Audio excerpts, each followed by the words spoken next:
Welcome everybody to Catfish Weekly along with Chad. I'm Lyle. Chad, we got a great guest on with us tonight. We got a great story to be told. But before we get started, would you welcome everybody into the show, please? Welcome everybody. That'll do it. Oh, okay? My bad. One, we apologize, but I'm representing tonight. The weekend angler Josh was not able to join us tonight. Thankfully for him and not us, he had to work some extra hours. So, secondly, let's see here. We got Chris Everett. We got Slime Sled Kings Outdoors in Indiana with Dave Scott, member. Also a member in Uptown Chrissy Brown. Member QC Snapper. Jason Lamb. Joe Buck 66. Chris Everett. I think I might have said him already. We got David from Carolina Catfish. There we go. Dave Funk, Mark Barnum. Moonlight Fishing. Matt from Wannabe Outdoors. Mr. Avid Fisherman. Trinity Outdoors. Sean Abney. The awesome, amazing Miss Cindy Stokes. And feeling better she is. Well, that's good to hear. We got Any Fin as Possible. We got Jello King's Catfishing. Adventures with Robin C. Ryan Bart. Yeah, I can't pronounce the name. Ryan Bort, Blue Collar Life. Member Ray Smith. Fin Seeker TV.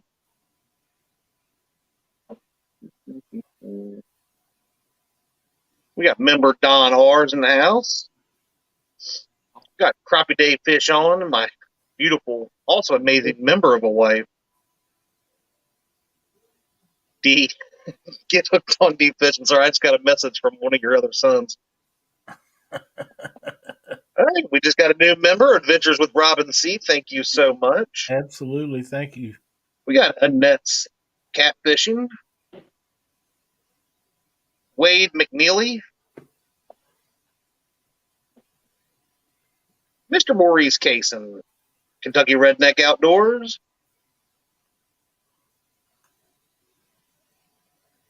Get down here to the bottom there, sir. Any fin as possible. Yeah, got them. And I think I'm at the bottom. If I missed anybody, I'm sorry. But I do want to say hi to one other person who I'm sure is watching tonight, and that's Katie Dockery. Love you so much. You're a great and wonderful person. Oh, and another guy, James.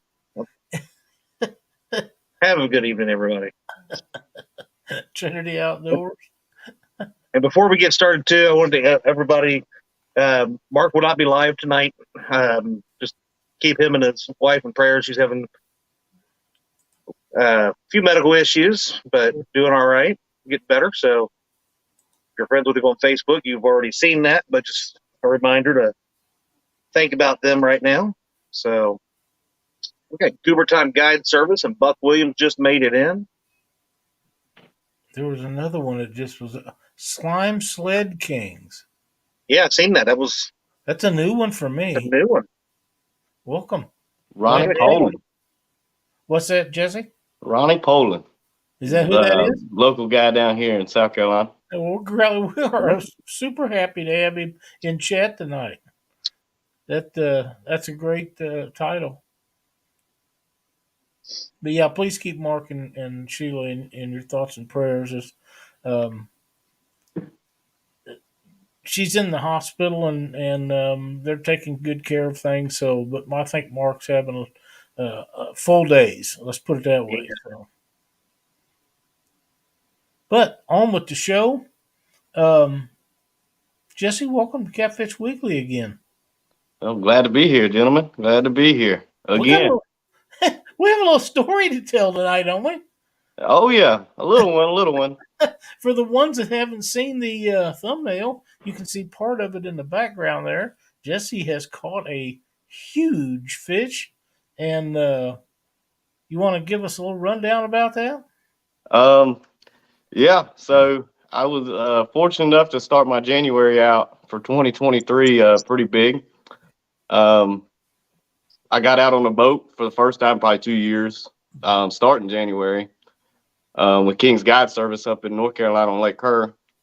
And we did a lot of perch fishing, a lot of catfishing. We pulled a 48-pound fish up there. And I brought the perch home with me because I thought it would do me some justice to having some fresh perch down here. And the weekend after my birthday, I decided I'm going to go fishing. We had a family tragedy, and one way to look past that is spend some time on the water and kind of reflect on the past and all that. And went out with hardly any intentions but to just catch some fish. I mean, that's literally all it was. I took one bag of the perch with me. I wasn't looking to go crazy. I was going to run some TikTok live because Team Catnippers is now on TikTok. And I wanted to do some live feeds. Now we're over 1,000 and try to just get some people in there, kind of bring people out in a kayak with me and see what my trips look like in a kayak. 45 minutes into my live feed and my fishing trip, I threw pretty much, I don't know, probably about an 8-inch cut of perch, head all the way pretty much to the end of the tail, besides a fillet that I took off of it out on an 8-aught circle hook. Not thinking much about it, honestly. I just kind of chucked it out there. And next thing I know, that rod slammed. And I started reeling down, and I'm telling everybody on TikTok, I'm like, oh, you know, it's a pretty good fish. And of course, where I'm sitting, the service isn't good. So it's lagging. Everybody's, you know, oh my gosh, what's going on? What's going on? And I don't think reality struck until I got that fish beside the boat the first time. Because I was telling everybody, I said, it's not really fighting down. I'm in current, and it's really not fighting me too bad. It's just kind of coming in, but it definitely felt like a upper 60s, maybe 70-pound fish. And I said, if I can see my leader line, if I don't lose the fish, because I only fish with 40-pound main line. I said, if I can see my leader line, I'll tell you how big this fish is. Well, I was standing up on my knees on the seat, turned around, trying to keep it from hitting my other lines and anchor line. And then that's when the fish decided to breach. And when it breached, I flipped around real quick in that seat and set my butt down. Because when I seen that jerker's head come out the water about that wide, I was like, oh, it's on. I was like, everybody just hold on, because we might be going to the bank for this one. My anchor's wedged. I'm like, we're fighting this joker off an anchor in this kayak. You know, there was nothing I could do. So I ended up getting up to the side of the boat, spent, you know, a good 5 minutes trying to get my hand and fish grips in its mouth as it turned in the current. I got it up there, about flipped the kayak, trying to get it in the kayak. So finally, it was everything I had, basically putting my foot underneath of it as leverage and just laying backwards. And when I lay backwards, I used my own body weight. I mean, I don't weigh but 170 pounds. So I had to use my body weight to get that jerker up in the kayak. And when that gut hit that kayak, I said, y'all, hold on, because we going to the bank. We going to the bank right now. I had to straddle this fish on live feed, all glitchy. Everybody's, you know, trying to comment. Everybody's, hey, you're lagging. I'm like, I know, I can't do nothing about it right here. So I had to straddle the fish, break the anchor loose, and then take it for a little boat ride to the only spot in this flooded river that there was a little cutout that I could get the kayak up in to get out of the current to get this fish to the bank. Wow. And by the time I got up there and I couldn't get my trolling motor up, I just looked down and I'm like, oh my gosh, like I done did something. Like I done did something. And I mean, it was history from there. I got some rough measurements. I didn't take a bump board because I wasn't fishing any events, and I almost did. So I basically had to rough measure it with the paddle because it's got a 40-inch ruler on it and another tape measure. And then we recreated the girth from the measurements of my arms from the picture and from where the fish sat on my lap to my neck. And we got some pretty accurate measurements just in comparisons of smaller fish that I've caught in the past. But it did break 100-pound scale. I had a 99-pound scale. And as soon as I hooked it and tried to just dead pick it straight up, the scale said, whoa. And then it become part of the river gods. And then, like I said, the rest is all history after that. Man, that's a heck of a story. Chad, that's just another reason why I'm not going to get in a kayak. Not only am I afraid I'd turn the damn thing over, I couldn't get a fish up out of the water. With them shoulders I got, they don't do much lifting anymore. And I Well, don't know how in the world you got that thing up on your lap, Jesse. I really don't. I heard rowing a kayak, paddling a kayak is good for your shoulders. It builds Yeah, those it builds muscles. them builds them shoulders up lean. I'm starting to get lazy now as I get older. I got a trolling motor set up and everything now. Oh, Just, you're cool. not helping us get him on a kayak. No, Okay. New canoe. That's it, man. I'm telling you right now. I fish There with you guys go. that fish with new canoes. Boy, I'm telling you, if you can flip one, you done did something wrong. Like wrong. But yeah, I mean, it's crazy. I mean, I literally had a point of almost panic when I was trying to get the fish into the boat the first I'll time. bet. I can't imagine that. I really. As a kayaker, I'm used to being in awkward situations. I don't overlook awkward situations in the kayak because I've put a good quality fish up in my life, and I've been blessed that this is my second fish now over 100 pounds, That's and awesome. I've been in them situations, but I usually can be to where I can get to the bank a lot quicker. This was the first time that I was unprepared. No net, which I don't really use a net very often anyway. But I had no net. I'm fishing heavy flood stage current down here in the river I was fishing. I'm anchored behind a rock shoal. My anchor's wedged in rocks. And the boat's swaying the whole time. If you watch any of the clips that I posted on Facebook and everything, and me actually fighting the fish and trying to get the fish in the boat, you can see how much swaying and rocking I'm doing. I mean, my boat's only 33 inches wide. And you're swaying and rocking. When you get that much weight in a current on the down, that was on the anchor side of the boat too, and it's pulling straight down, and you're pulling the dead weight of this fish with the kayak, man. Like I said, I had a million things running through my head, but at the same time, I'm like, I think this fish is worth 100 pounds. Well, it's a giant fish, and congratulations on Thank having you. two over 100. That's amazing. Yeah, But that's my second one. That's my first one fully documented. My first one, them pictures are on a phone that is somewhere between Rock Hill and Lancaster on the Catawba River. The first phone I had when I moved down here, and that phone joined three of them. So this is the first one that I got full document on in the boat. I got a lot of support when I got to fish, and that was awesome. A lot of people reach out to me instantly.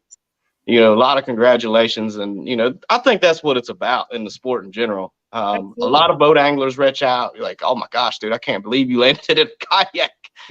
And I mean, it's been great. I mean, it really has. It's definitely something that I'm just glad that everybody got to see and enjoy with me for sure. that's the part that is amazing. I don't know of anybody, and there may be somebody that I'm not aware of, but I don't know of anybody else that's got 100-pound fish caught while they was live. Um, I as don't know of as any others. as far as documented, I don't know of any. I mean, you hear kayak guys and you hear it. Everybody's got fish stories and you hear it. I mean, that's like mine. My first 100-pounder, a lot of people just thought it was one of those fish stories. And I get it. I mean, without the proof, it's hard. It's one of those things you battle. Yeah. Nobody believes me about all mine. I catch them every weekend, but I just you're what? All my 100-pounders that I catch every weekend. 100-pounder. Exactly. See, even Lyle don't believe me when I'm telling about them. And D tells me what you catch. Just because I don't, put out pictures of my spots when I catch them, and I don't record them. Oh Lordy! I fished a lot of years, and I've never caught one. And I fished in waters where I know one year there was 600-pounders caught. And I fished the same spots some guys fish and never caught one. So, you're doing something right to catch two. That's just amazing. I mean, honestly, it was right time. Fish were feeding. When I got up, I was sitting on the edge of a drop. I marked a ton of fish coming in on this downhill side of it was kind of a bend. And I noticed that there was a deep section that kind of went down. And then I just marked a ton of bait, a ton of fish stacked up. And I said, I'm going to sit here. And there's fish on the surface everywhere. I mean, I can't say that any given day that anybody couldn't have went down there and just been lucky and hit that fish. But I mean, it was just the right setup, making the right choices. I mean, I put a lot of trust in a 8/0 circle hook. I can promise you that. 100-pound fish is a lot of trust in all the equipment you have and how you have it set up. Every knot that you tie had to be right. The selection of hook had to be the right hook. Whatever rod you was using had to be up to the task. Your reel, same way. And the line you used that we was talking about before the show had to be what you needed. Yeah. It just, everything had to work out. Now, I don't know how hard that fish fought, but I know fish in current know how to use current to their advantage. So if it fought at all, it was a battle. Oh, yeah. You know, because I've caught a lot of big fish over the years, and most of them in heavy current, most of them on the Mississippi or the Missouri River. And I'm telling you, they know what that current is. They know how to use it, and they will get their best advantage doing it. And if you get one of them that fight from the beginning to the end, that's a battle. It just, and I was lucky. I was fishing on the edge of a current seam, and that fish was sitting right on the edge of it. And I imagine he was doing the same thing that every fish that I seen on the sonar was doing, was catching the bait as it was getting washed in by the flood water. Yeah. So the majority of the fight, he really didn't use the current much until he got close to me, and that's when he decided this ain't right. It ain't working. And that jerker went from just kind of coming in at first to he went full green and just started slamming me around all over the place. Oh, wow. I mean, I think you can see the video of my kayak going. It's probably moving about 2 miles an hour one way, and then it go the other way. That would be fun to watch. I was saying that's the part that I think would be neat. Yeah. Out there on open water with a fish like that size pulling you left, right, up, down. And really, you get your hands full of the fishing rod. There's nothing you can do about it. No, I mean, and then being anchored on top of it. I mean, there was no, and that's what I was trying to explain to people in the live feed. Is I usually, when I get a fish of quality size, I can usually chuck the anchor and use the boat to slow the fish down in the kayak. I use the kayak as basically a giant float. Yeah. And fight him out of the current and get away from it. Bad thing is I wasn't done fishing. I ain't been down there for an hour yet at that point. And if I'd have chucked my anchor line, I'd have never got it back until the water dropped. That's probably right. Give me 1 second, please. We have a gentleman in chat called Fishing with Squirrel. We are really happy to have him in there, but I have no contact information for you, dude. I do. Do you? Yep. Okay, well, I need it then because I want to get a hold of him. I need to talk to him about something, and I have no way to get a hold of him. I got your back, Jack. All right, we're good then. I'm sorry to interrupt you, Jesse. No, you're good. You're good. Newbies Catfishing just made it in. But yeah, you know, like I say, them guys know what they're doing. They don't get to be that size because they're stupid. Yep. Their brain is only about this big around, but it's perfect size for their body. So they've learned over all the years that they've grown, whether it be 5 or 15, that, hey, there's something stuck in my mouth that ain't supposed to be there. Let's get the hell out of here. You know, and if it means taking you and your kayak for a ride, so be it. Again, it goes back to your. I mean, one thing I've always tried to tell people about river fishing is you got to think, and a lot of people overlook it, is catfish are apex predators of that river. That's right. Yep. They're the biggest thing in that river system. They eat the most in that river system, and they survive because of their ability to survive in that river system. 100%. So if there's not a real threat to these catfish, which there's really not besides other catfish, these jokers are going to continue to get big, and it's just finding them is the hard part. And my best fishing on the river is when the water's up like that. That's my favorite. When flooded water, let it flood. People always, I'm scared to be out there in that heavy current. Not me. I want to be out there when it's the you just got to be smart with it, you know, especially in a kayak. You just be smart with it. You find like I did that day, is you find those little tuck away pockets that the current's a little bit slower, and you fish on the edge of that current seam, not directly in it. Oh yeah. I like to free line the current. I'll go upriver and control float down and freeline bait out with no weight at all. And that is very successful out there. And but that day it was just basically get out there and anchor and just talk to everybody on TikTok. Well, that's one of my most favorite times of all the fish, and a lot of people they're complaining about it. I bump and it's like that. People look at it, you can't bump. Yes, you can.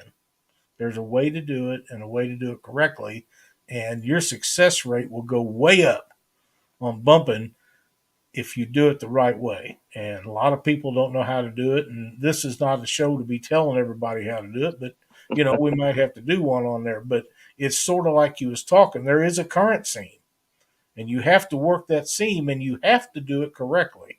Oh You've yeah, already figured that out. oh yeah, and I know guys that bump out of the kayak and they're very successful with it. Oh yeah, and that's where the spot lock comes in handy too. I know you're not trying to get in there. But that's where spot lock nowadays just comes in super handy with them bumping situations like that. So let's stop here for just a second and talk about the trolling motor you have on that kayak. Tell us a little bit about what you got. So something new I'm experimenting with. I got a trolling motor off of another local guy from North Carolina. So in the picture, you can actually kind of see it sticking up in front of the fish. It looks like a piece of PVC pipe painted black going to a box. That is actually a trolling motor going through the center of my kayak where my pedal drive goes. Cool. Really? So it's a 30 or 33 pound Minn Kota head on a, what is it, EMC box or whatever, the control box. So basically it's got a switch for forward and reverse and then a control to control your speed. And I just run it off of a lithium battery. And it's not super fast and don't have spot lock, nothing fancy, but it gets me where I need to go, especially in the big current water when I'm trying to go upriver. So you're telling me it's a 35 pound thrust trolling motor? Pretty much, yeah. I am impressed that a 35 pound trolling motor, even though that kayak is a lot smaller than a boat, will work that well in current on a river. So I think pushing against the current that day, I think the fastest I got up to was about 2.5 mile an hour going against the current. Now I pack light in some of these rivers like this one, you basically have to pack in to get to where you can launch. It's not a just back up, slide the boat off and take off. I wouldn't like that packing it through the woods. So I got a wheel cart that goes underneath mine and I can wheel it around a little bit. Is it like so with that, you got to kind of hauling deer out with? Huh? Is it like the 2-wheel cart I got for hauling deer out of the woods with? Kind of, sort of. It's got a cradle on the bottom of it, kind of seats the bottom of the kayak, and then you just strap it across and just wheel that jerker in and out. Well, the more weight you put on the back, the better. That might not be so bad. Yeah, so it's not bad getting in and out of some of the situations that I fished. But for that though, it's I got to pack light, so that's a big advantage with the trolling motor and the current. Is I'm not super heavy. I don't overpack myself down for the trip, and I can get good coverage on the water. That cover works like a beauty on my new canoe. Yeah. I tell you what, Lyle, these guys keep getting bigger and bigger on this. Before long, they're going to have like 9.9s on these kayaks. I hate to tell you, but some guys on the new canoe boats are designed to put a 2.2 on the back. Sweet. Here we go. The conversion is coming. Yeah, it is. I am impressed with the fact that I can remember when there was the first time I ever seen kayaks on a river. You see them in the lakes, but you never seen them on a Mississippi and Missouri River. And one day we was having a tournament over in the mid part of the Missouri, and before people started getting there, this guy backed down, him and 4 or 5 vehicles, and took up the whole ramp with 4 or 5 kayaks and people and all their shit. They just unloaded it right in the middle of the ramp. Well, none of us could unload our boats. And him and I kind of had a little go around, but it was civil. Pretty soon they was gone. I'm thinking they're all going to drown on that Missouri River in 8 mile an hour current. And they wasn't planning on coming back up the river, however. But, they took off, and it wasn't long. They was gone because that current was really fast. And I watched them. Every one of them just straight as a string going down through there. They done really good, and I was impressed at that point that a kayak was that good, because I didn't think they'd make it 100 yards and they'd all be upside down. That was not the case. It's not like a canoe. Yeah, no, I The mean, old style canoes, because I don't know what this new canoe deal is, but the New old Canoe's just a canoes, they kayak were brand. dangerous. Is what? New Canoe's a kayak brand. Oh, okay. Well, Yeah. the old canoes, a lot of times you'd see a canoe every once in a while, but it usually just had one person in it because the second guy, his laundry already filled up when he seen what that river looked like, wasn't getting in that canoe. But, them was in the old days. It's a different situation now with the equipment we got. And guys like you brought this to the forefront. And you guys are doing tournaments and all kinds of stuff, catching 100-pound fish. Holy crap, Chad.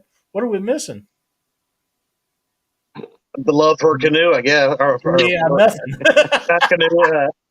Us full-figured guys ain't missing a thing. Yeah, I fished out of a boat for a long time. I fished a lot of boat tournaments too, and it was always the kayak that kind of drove me back. And I think as things progressed in the fishing industry and tournaments went about, I kind of strayed away from the tournaments for a little bit, and then I started kayak fishing all the time because it was just cheaper, one, and it was a lot easier to throw the boat in the back of the truck, go to work, go to the river after work one day, drop it off, and just go paddle around. And then I got reached out to multiple times about different style events, and people knew I was a catfish guy then too. And then it just kind of started going from there. And then as I've fished for the last 10, 12 years out of kayaks, I've really just watched the involvement of these boats. And it mind blows me sometimes because I'm doing it, I'm seeing it. I go to conferences, I go to seminars and different things, and I'd look at all these setups, and it's just like, man, like where we started. I probably shouldn't stand up in this to where I can stand on the nose of it and paddle. We're a long way. Yeah, we really are. I do have a question that was sent to me in a private chat. Said, did Jesse shorten the shaft on that trolling motor before he put it on his kayak, or did he leave it really long? It is shortened. I didn't design the trolling motor that's in mine. Like I said, I got it off of somebody that already designed it for a kayak like mine. But it is shortened. It sticks below the hull of the kayak. I would say the propeller is probably about 6 inches from the bottom of the boat when it's on. It just sticks right under it, just enough to where you can go over some pretty good rocks and stuff like that. It's actually the guys in here now, Tree Limb Outdoors. That's Wayne Cross. That's the one I got the trolling motor from. It sticks just right below the bottom of the boat, and it still gets a good water push. It doesn't suck up a bunch of water into the drive hole to make a backflow. And like I said, on calm water, I can get about 3.5, 4 mile an hour out of it. That's pretty good on an electric motor. Now, how long does your battery last? You said you had a different Lithium battery.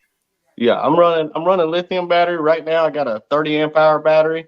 I can get a good hard push. I could probably do a good solid river day, about 12, 14 hours of hard pushing. Wow. I am going to upgrade. I have a couple batteries that's been offered to me, a couple 100 amp hours.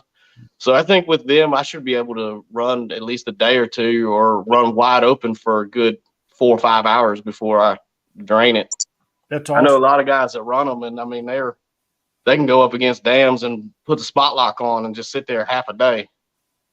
That'd be cool. The next question is, can you tell us what them lithium batteries actually weigh? My 30 amp hour that I'm running on the nose is 8.6 pounds. Holy crap. The 100 amp hour that I am looking at, there's two of them. Both of them are right around that 23 to 24 pound mark. Still, compared to the 100 pounders that I got. Yeah, I was going to say, it's still a quarter or a third of any other battery of the lead batteries. Yeah, the ones I got are just shy of 100 pounds apiece. Mm-hmm. I mean, they're, but I'm running a 24 volt trolling motor and I can run it all day. But if I could do that with 50 pounds instead of 200 pounds, that might be a half a mile an hour in a boat. Yeah, it makes a on your huge motor. difference, especially in these kayaks. Like I said, a lot of the time, you're porting these kayaks around. We load them in truck beds. A lot of guys have started going the trailering route. I have a trailer for mine that I use when I travel. And, if I'm just going locally, I just throw it in the truck bed. Um, Man. but, a lot of guys are going that route because of the weight of some of these kayaks now, too. So you have to think of that, when you're porting these kayaks, these Hobies, new canoes, these boats get heavy, especially with catfishing gear. You're carrying lead. You're carrying bait, you're carrying a cooler full of ice. I got a 30-quart cooler with rod holders on the back of my boat that usually is packed full of either drinks or bait, sometimes both at the same time.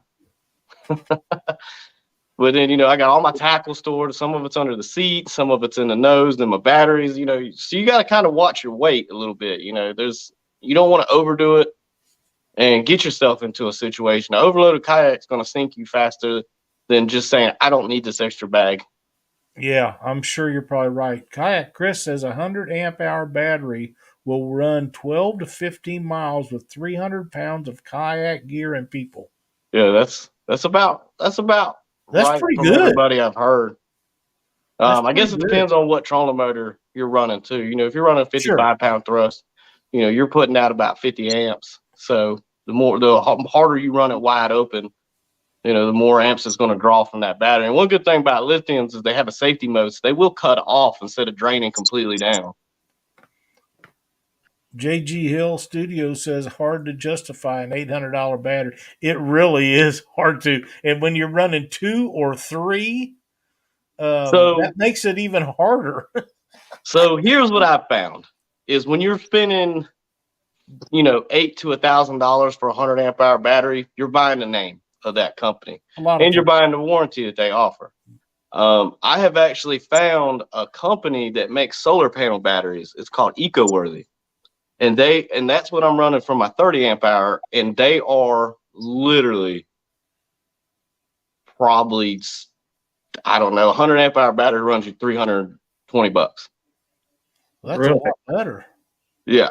So you buy, I like name dropping, but like Dakota, Amped Outdoors, you got a bunch of different lithium brands out there. And, all of them are ranged between $600-700 depending on what size you want. I know my 30 amp hour, it was I think I paid $129 for it without the charger. That's not bad at all. And then ordered a lithium charger pack off of Amazon for like $30. And it charges my Dakota little 7 amp hour and my 30 amp hour. Yeah, because you go to AutoZone or anywhere like that, or just a regular batteries can run you $100. Yeah. I think I have a Marine Cell battery. I think I paid $200 for it. Yeah, of just a lead core Marine battery in my shop that I got it from my John boat that I never used. Yeah, I've got one in my boat that it ran me, I want to say like 229 or something. Then I went and started buying just the diehards or Duracell batteries. That's what I got. Duracell batteries. They was on sale. We was at Sam's and they had them and had a deal on them. And I thought that was pretty cool. I bought them. They've been in there for 2 years, longer than any of the others that I bought in a long time now. Hopefully they'll be good to go this spring. But you never know about batteries. And the thing about regular lead core batteries is 1 year warranty is all you get anymore. Mm-hmm. I mean, the days of 4 and 5 year warranties that they prorate out, I believe they're gone. Yeah. Well, and their core charges went down a lot too. Oh yeah. Most lithium brands have a 10-year warranty.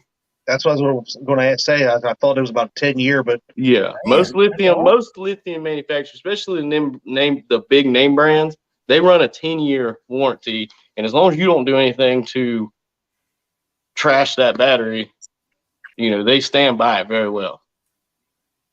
And that's where I think when you start talking about the money, that's what the shell shock, because I went up to the first time I started to look at them, I heard people talking about it. I'm gonna go up and Bass Pro next month over and look at them, and they were like, $800-900, and I was like, these people must be crazy. Yeah, I think they sell the tracker lithium. I think it's about about $600-700 for like the 50 amp, and then it's like $800 to $1,000 for the 100 amp hour. Yeah, wow. But that's not knowing really anything about them at the time, and I was like, these people are losing their minds if they're paying this kind of prices. But then you start researching a little bit more, and you start finding out, like you just said, 10-year warranties. They're supposed to last longer, yada yada. How much money are you actually saving on these lithium batteries in the end game? It's like, and like I said, the weight alone, being kayakers, and being a kayaker, and my wife kayaks, a lot of my friends kayak. Weight is always a big thing, when it comes to the kayak, and you don't want to have a 60-70 pound battery in the back of your boat, and then need, we do a lot of hammock camping, we do a lot of river trips, stuff like that. It's like, you don't need this battery in the back taken away from the chance to have something you may need. I always carry, as far as safety wise, I carry a little dry bag that has an extra pair of clothes. It has extra pair of socks, drawers, all that down in it. And that's just in case you get wet, especially in the cold months. I can at least get out of my wet clothes. But if you're taking a 60-70 pound battery and you're taking up that space, that really, in my kayak alone, I'm not talking everybody's kayak because everybody's layout's a little different, but that takes a lot of space to where I have to store that battery to where I can keep my clothes within reach if something were to happen. Yeah. And I don't want that. I like being able to store it away, and it's lightweight, and I can, that it's not very big. It don't take up a lot of space. That 30 amp hour, and it gets me where I need to go. Tournament big lake wise, I still use my pedal drive. Are they smaller in size than the big batteries? Some of them. I mean, my 30, I think, is like 4 by 8 inches. That's a whole lot smaller than a regular size. Yeah, it's real small. The 30 amp I got is real small. I know some of the hunters get pretty spacey, but they're still pretty small compared to just overall battery wise goes. I was trying to read us. Trying to keep up with all the comments. Man, y'all are like killing the comments. Y'all smash that like button. Get these guys some likes and views. I know we're at 49 and got 76 watching. Come on. I know. Successful battery life has all to do with how and when you charge it. A lot of people, they want fast charge on batteries. Slow charge is always better on a battery. Now, with the lithium ones, I don't know that much about them, so I'm not going to make a statement. But if you'll take and slow charge them, leave them set off. If you're fishing only on weekends, turn that thing off to where it's not charging for a day, and then turn it back on slow charge, and do that 2 or 3 times. You'll get it fully charged up, where you can't with just leaving it on all the time. Now, what I do have a maintenance charger on mine where I just leave it hooked up all the time. It shuts off. Then pretty soon, I don't know how it detects it's time to turn it back on, but it'll come back on and maybe on for a day on 1 amp. And it'll slow trickle charges in batteries, and it'll go off again. And it just sits there, and it only puts it in there according to the manufacturer when it needs it. The only thing I know is it's always charged up, and I like that. I like them being all charged up too. Yeah. Somebody asked if I was from Rock Hill. Yes, I am from Rock Hill, South Carolina. Yes, sir. Thanks, King. And here in about 20 minutes, right as we're getting ready in, Jesse's going to show us share all of his pins from his depth finder where these fish are being caught. Look, I made a joke. I made a joke earlier today because that's been the hot topic here. I think around here is a lot of people know of certain area I fish, and a lot of people believe that's where that fish was caught, but it actually wasn't. It was a lot further downstate. I made a travel. It was on a Saturday. I had nothing going on. I actually made a little bit of a drive to catch this fish. So it was a little bit out of my normal. Worth it though, right? Worth it. Actually, I went back down there the following weekend, I went back down there and we sat, and I think about an hour and a half after daylight, pulled a 54 pound out of there. Out of the same area. That's awesome, man. And I mean, it's worth it at that point. So it's kind of like a little gym. It's hard to get to, but it's good fishing. But yeah, everybody around here right now, there's a lot of conspiracies about where I caught the fish, and I like it. But I was messing with everybody earlier. I told somebody that I hit it in $2,500 worth of product at Jamie K Outdoors down there in Fort Lawn. You know, they spend $2,500 worth of product. They might find my location hidden in goods. So I gotta tell you, Jamie Case has got a great reputation for a place. Great people. I hope it was okay, Jamie, if you're watching, name drop you, but great people down there. Great people. I hear good things about them from everybody I talk to. If I ever make it out that way, I want to make sure that I stop in there and visit with them guys. Yeah, the tournament trail I run, he gives me a little cut. He does a gift card for first place and then smallest 3 fish limit. So that's pretty great to have him involved with us in this kayak tournament trail. You know, we're still small scale. We're blossoming. We're on our 3rd season this year. We have some great lakes lined up. We start our first one's in March, and you know, it's great to have local shops like that give the support to us. And I try to send as many people his way in appreciation as I can. I'd love to see Danny Stone on a kayak with Black Betty. 16-foot rod on a kayak. Woo. I know a guy for a long time used to fish with 8-footers, and it made me scratch my head. Yeah, JG Hill was saying that the charger my back, when I got the bag, these right here, I absolutely love these. Oh yeah, No Go Genius. And if you find them if you watch Amazon clothes, you get good deals quite often, and you get like, I think we've caught them with like 60% off on these chargers. And when you're talking $200, $400 chargers at 60% off, well, you won't get that from Minn Kota. They're not going to discount their stuff. They got great products. I'd never take one away from them. I've had 3 or 4 of them, and they work swimmingly well. The only thing I can say about a Minn Kota charger is they weigh as much as battery. Yeah, this actually weighs quite a bit too.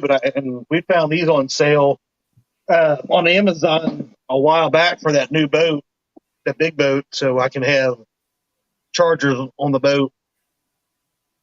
But yeah, these will do lithium ion and everything. I want the charger on the boat. I want it to work. And when I go out, I want to unplug that charger and the batteries be charged up each and every time without question.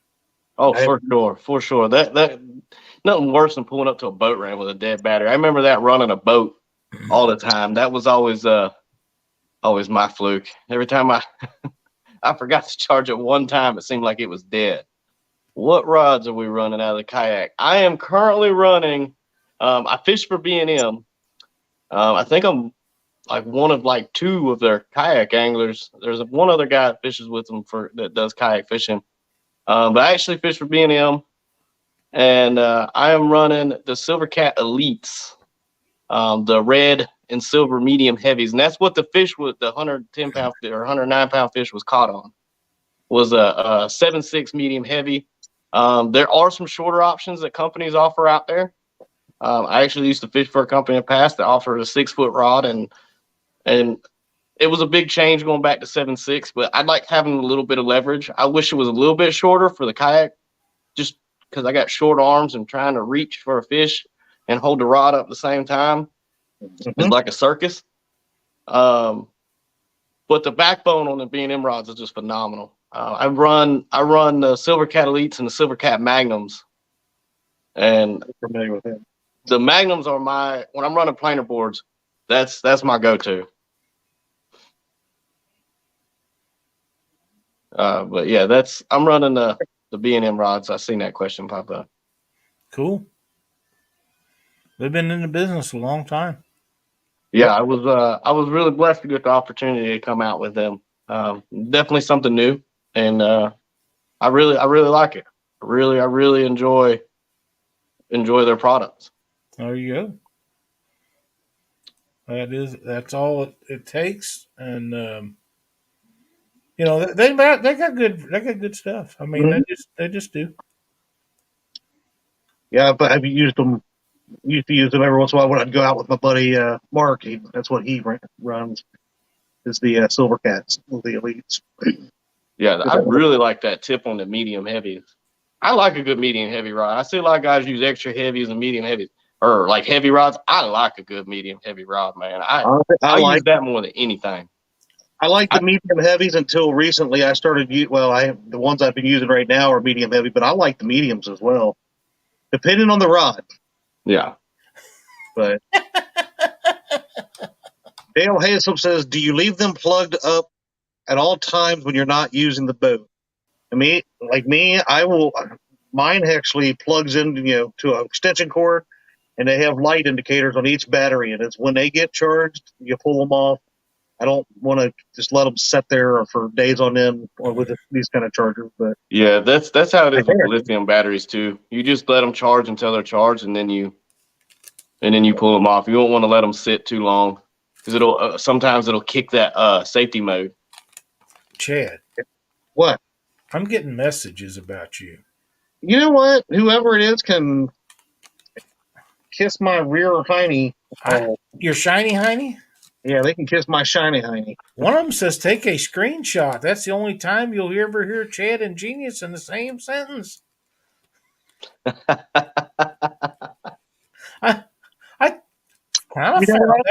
what I bet, Lyle? I bet some miserable sap that is just probably having to work right now. Yeah.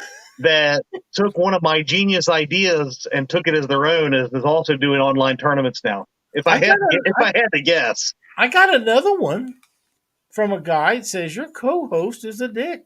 Fire him now. I want to see him cry. Remind me to butt that up. What have you done to these guys? I ain't scared no more. Don't worry, you're safe. I just thought you'd enjoy that. Oh, Lord.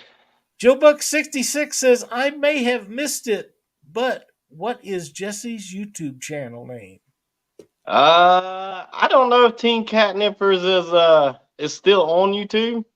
You can look it up. It might be there. I don't really mess around on YouTube too much anymore. Maybe you should. I'm just saying. I hear that a lot. It'd be a good idea to post that video over there. But you can look up Team Catnippers. We're on pretty much all the platforms except for YouTube right now. I fished on a YouTube for a while that was under Team Catnippers. A buddy of mine ran it, edited it, did all that. And I think he went back to Mr. Fail Fishing now. But yeah, you can find Team Catnippers on Facebook, Instagram, TikTok. I think that's about it. Yes, he is from Rock Hill, South Carolina. We established that earlier. Yep.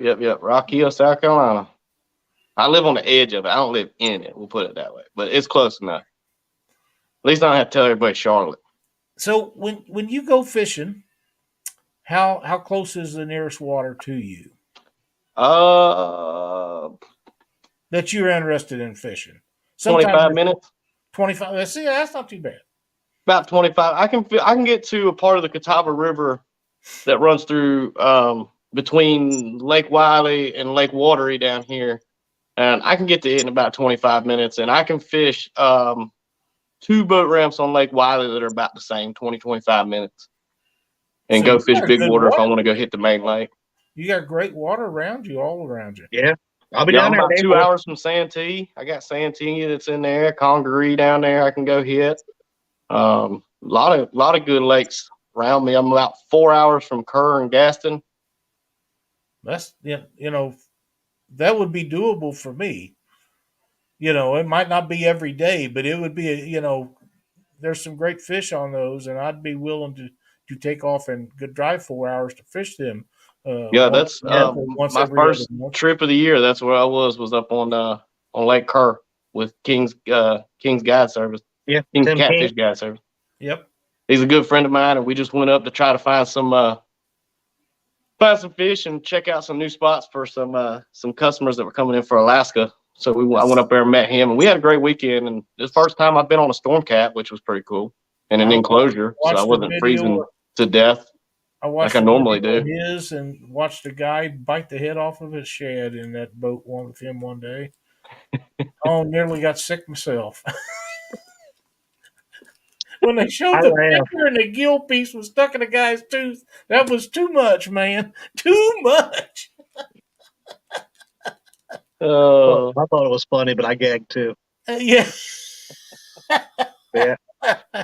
We'll be out there. The wife and I'll be traveling out the first week of April. We're going to go out to Kerr and maybe hit Gaston a little bit as well.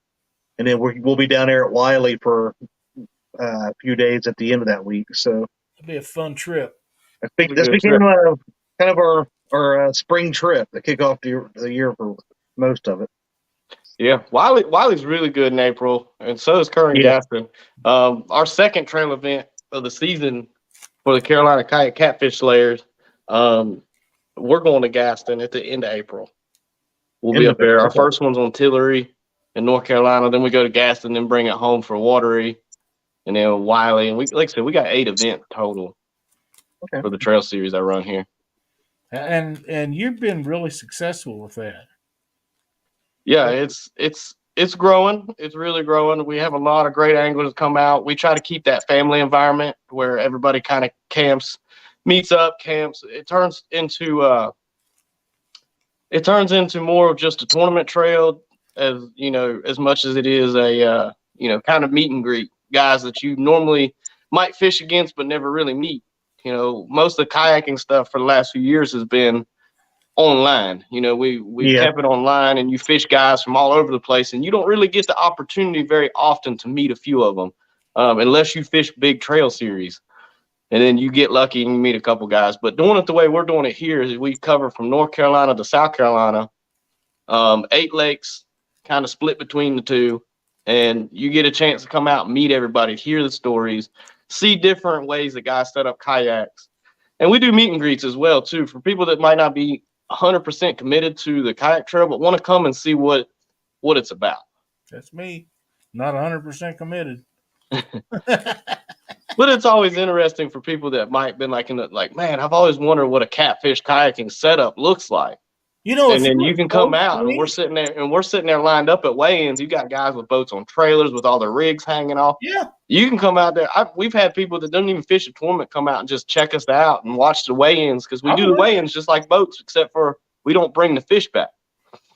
Yeah, if you guys was close to me and I had an opportunity to go check out all your kayaks and your equipment and how you set everything up, I'm there. You know, it doesn't matter the fact that I'm never going to get in one probably, but to see how you do it would be extremely interesting to me. I got news for you. If there's enough of us around and there's a kayak that we could have, there's enough of us that we could get you on a kayak and saran wrap you or something to Look, it. I'm telling you right now, there is guys that fish my tournament trail that are big guys, and they get out there and they hammer down in them kayaks, man, and they are comfortable, laid back. Like I said, the new canoe, you got a Jackson big rig, stuff like that. Those are big boats. Like, they're designed to carry a lot of weight and to keep you stable while you're doing that. The wider platform takes some of the rocking out. You know, you just gotta jump on, man. All you gotta do is come out. We'll back one in the water and throw you on it. I definitely need me a wide platform. That's what I'm talking about right there. And I just don't see. I don't see me doing it. I'm not saying I wouldn't do it at some point. It has to be the right situation, but I'm not real 100% positive. You just got to put it on one of your bucket list items, you know. I'm telling you, Lyle, Mendota would be the perfect situation for you to do this. I mean, the water is no. The water is shallow. If you fall in, you're only going to be up to your neck. Okay, here's a question for you there, big boy. I got another message. A guy said, see, he's trying to get you in a kayak. Fire him. The thing is, where I fish is on mostly Cherokee. And you remember you went back and picked up a shallow water anchor for me because it was stuck in the mud. I do remember that. Yeah, And the only son that would go mud, back and do that for you. I I know, remember. it meant the world to me. And that's why I can't fire you. Stuff like that. You're so good to me. But that was only in 6 or 8 foot of muck. Can It you was figure, too. can you figure my fat ass out there? Yeah, I'd sink from up past my nose. I think it would be up to our necks for any of us that fell in that because it is some god awful Yeah, mud it is. that I don't know It how I is. got that pole out of that, to be honest with I you. don't either because I had a hold of it and it was coming, It, and then pretty soon the wind blowed. I couldn't hold on to it it anymore. literally he had it stuck down in there, and this was a nice, really 8-foot pole or 6 foot, Hey, 6 8. It was an 8-foot pole, and literally I barely noticed it. The tip of it was sticking out of the water like this far, so I had to reach down in the water and grab it. And I have a little it's a tracker like almost like a bass boat. And I'm Yeah. leaned over this boat and I'm doing this, and the boat's going down in the water, and I'm like, I'm gonna have Lyle come pull me out of this mud because I'm Just gonna trying to get the pole out of the water. I would flooding have trying to. stayed there and end up getting it, but we had motor trouble, and it just wasn't working out for me to stay out there. I Yeah, had to get Look, back.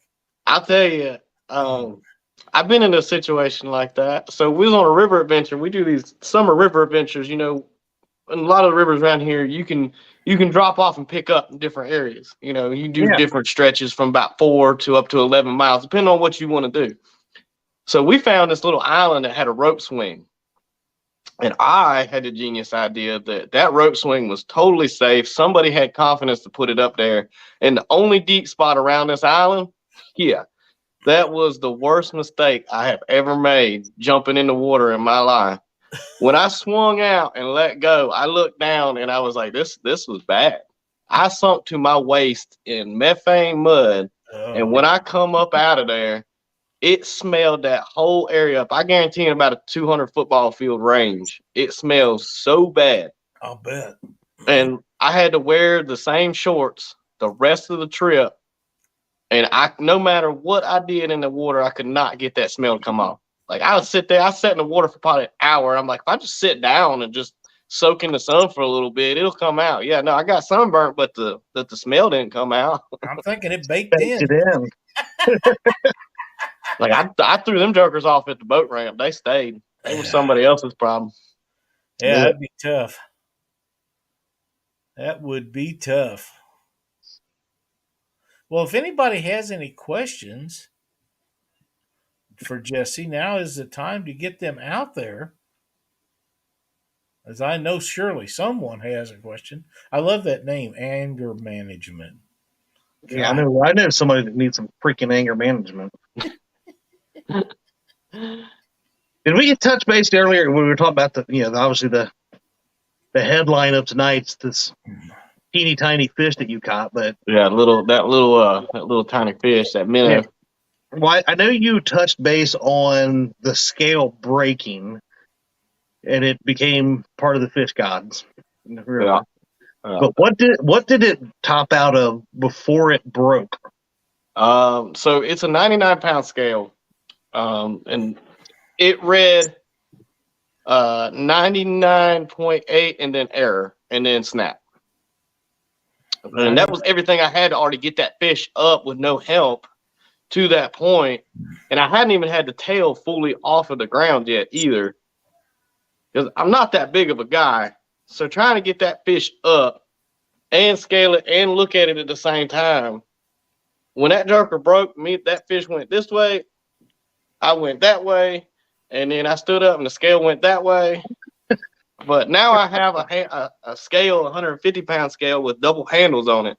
You can actually get a hold of it. So 2 people, you could actually, somebody on each side and get a hold of a good fish. It's just a little too late, But we got the rough measurements, and I'm happy with that. Like I said, it was 55 3/4 inch long.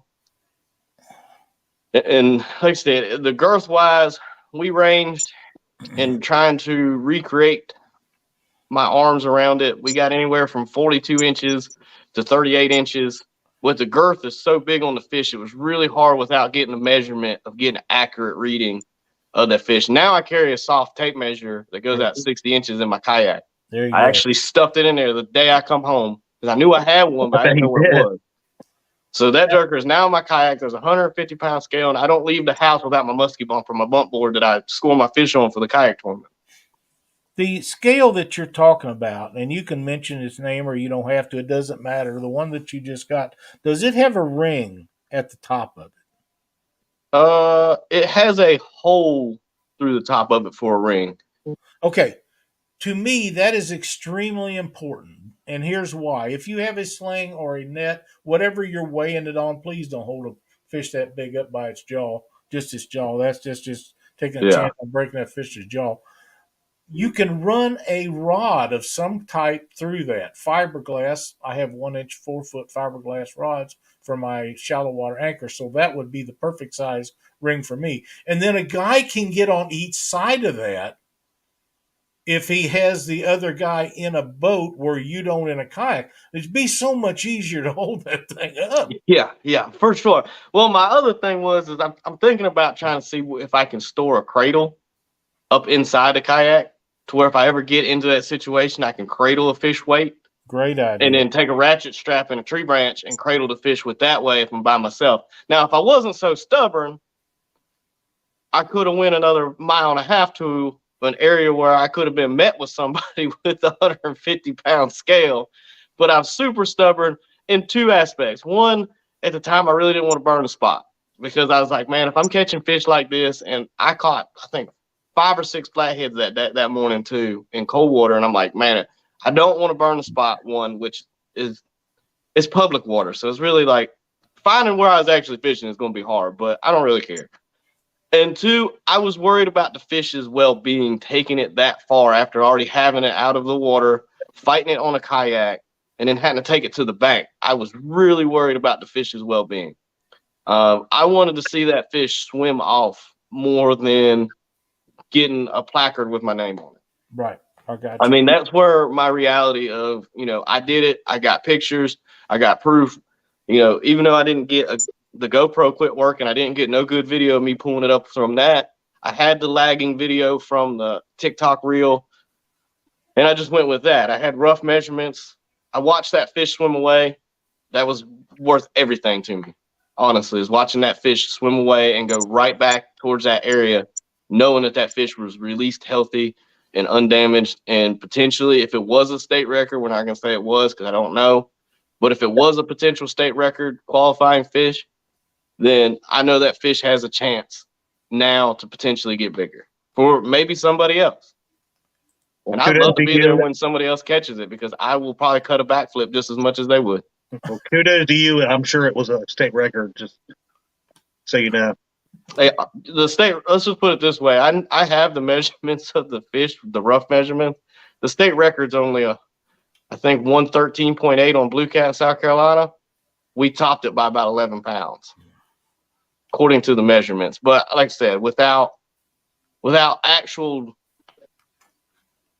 weight or anything like that, we'll never know. So now it's just a mystery of how big that fish really was. Because I've heard anywhere from it was only 70 pounds to it was 130. And that's bigger than 70 pounds. I promise you that. The head was bigger than 70 pounds. Like I said, that 54 I caught didn't even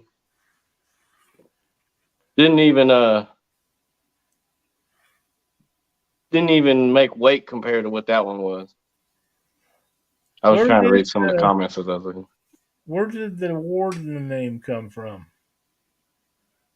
Man, I think I got asked that the last time I was on here. You probably did. I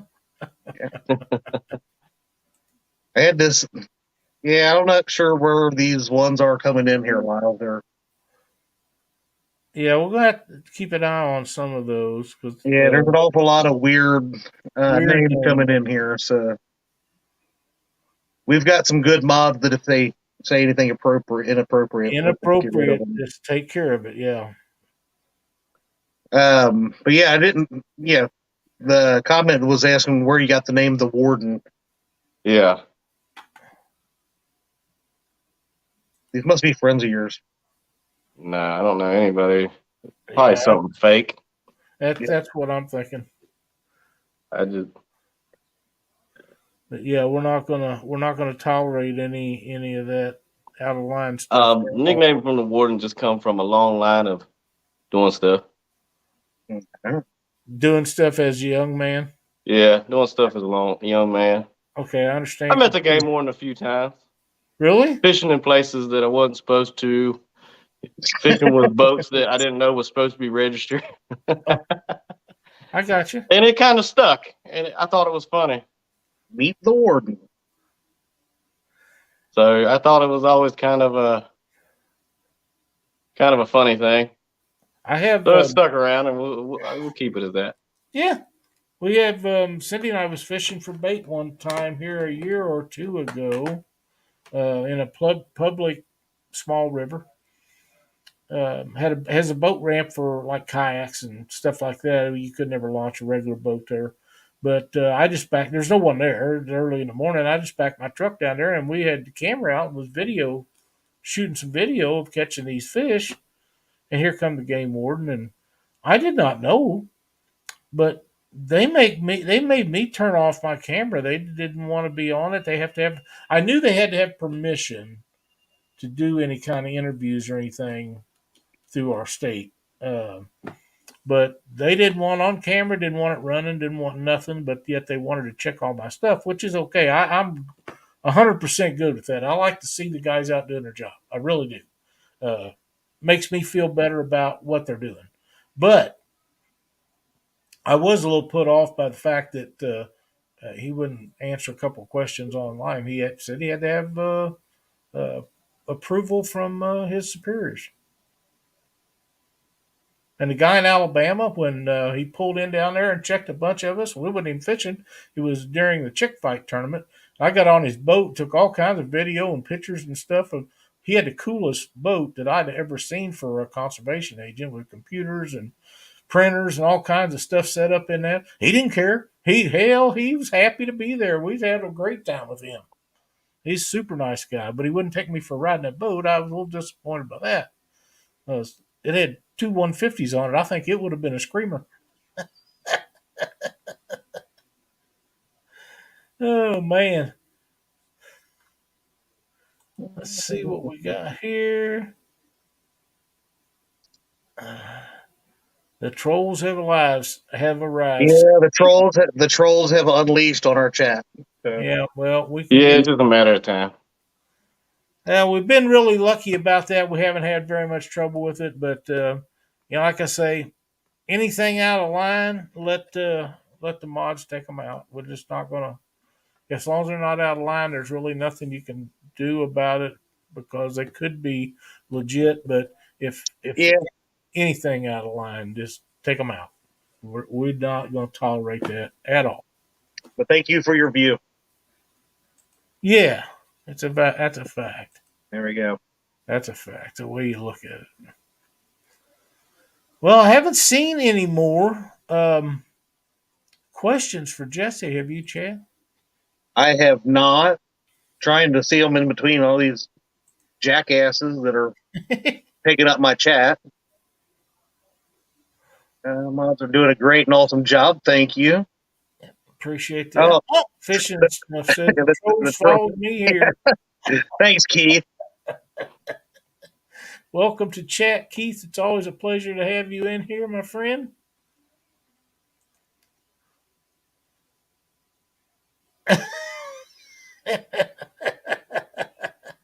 Oh, man. Your brother Josh is killing me tonight. I do want to mention again, I did get a message from Mark, because I really wasn't going to say too much about what he had going on, but please keep Mark and Sheila in your thoughts and prayers. Sheila is having some issues and is in the hospital, and he's there by her side, which is the exact spot he should be. He is watching the show right now, but don't expect him to comment, and he will not be live tonight. Understandably so, but they could use some thoughts and prayers. So if you don't mind, please throw them out there, and we'll leave it at that. And hopefully Sheila will be home in a day or two, and Mark will be back on the straight and narrow, because if she's home, he's on the straight and narrow. Yeah, it's just kind of the way it is. Right?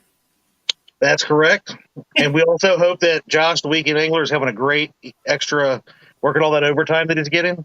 I'm so proud of him for stepping up and getting that extra money for his wife. And paying the extra in taxes. That's right. Did I mention that he's from the great state of Illinois too? He deserves it, Lyle. Jess, you've been an awesome guest tonight, man. Yes, sir. Hopefully we'll get to meet up here before long.